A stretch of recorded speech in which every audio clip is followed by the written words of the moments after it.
This video is an attempt to share the origins of the many safety mechanisms used by wildland firefighters today. We have over 100 years of wildland firefighting history to learn from, and many of his lessons came with a very high price tag. Each tragedy had its own investigation that often resulted in a new mitigation measure. Sometimes existing lists were modified or updated, other times new lists were created with overlapping content. These are 8 lists that are presented in the IRPG, which represent 75 factors to remember and apply. Before those lists, firefighters were issued a card that emphasized firefighter safety. When the fire went out, the firefighters were heroes. When the fire got big, firefighters were often publicly singled out. Sometimes firefighters used a tactic several times and would be the hero. Then one day, they'd use the exact same tactic and would fail miserably. It wasn't really understood how to accurately predict fire behavior. Out of the ashes of the Big Burn rose an aggressive fire control policy. For the next 100 years, we stomped out every fire we could as fast as we could. It's ironic that the lessons we learned from the Great Chicago Fire and the Big Blow-Up contributed to the fire problem the U.S. faces today.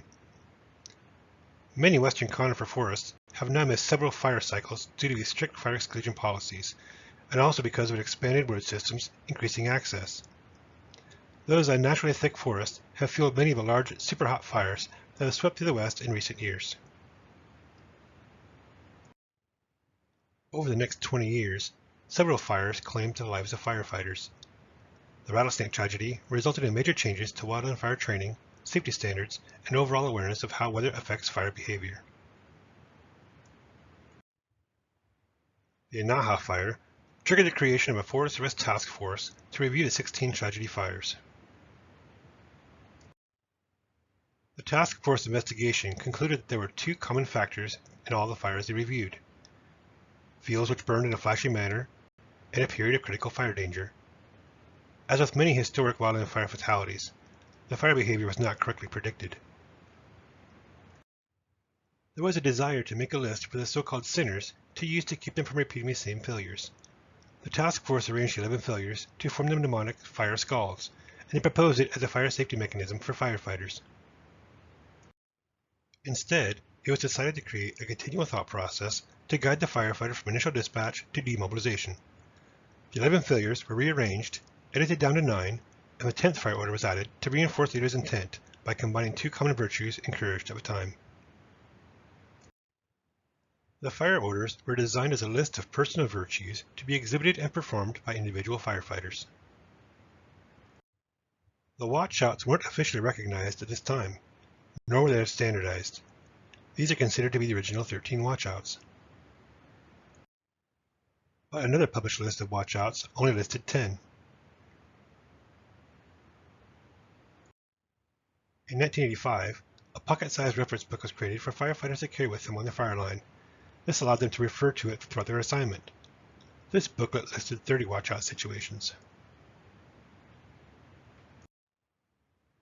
30 years after the creation of the fire orders, we're still losing firefighters.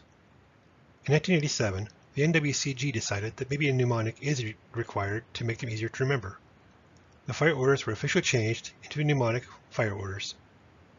The watchout situations are standardized into a list of 18 situations that shout watch out, and the resulting 1018 was introduced.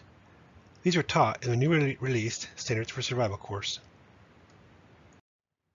After the Dude Fire in 1990, Paul Gleason proposed the concept of LCES as a fireline safety list. NWCG chose not to adopt LCES, but instead created S133, Look Up, Look Down, Look Around, which focuses on the situational awareness and fire environment. The loss of 14 firefighters on Storm King Mountain in 1994 led to the first comprehensive review and update to the federal wildland fire policy in decades. The concept of fire use was introduced. In 2003, it was realized a mnemonic was not a good idea, and the fire orders had more value in the original format. The original intent was to reinforce its interactive use as an operational process and not just a simple list. 2003 also saw LCES adopted into NWCG curriculum. 60 years after the fire orders were introduced, and no new ways have been found to kill wildland firefighters. We continue to put ourselves in the same dangerous situations and just expect everything to work out in our favor.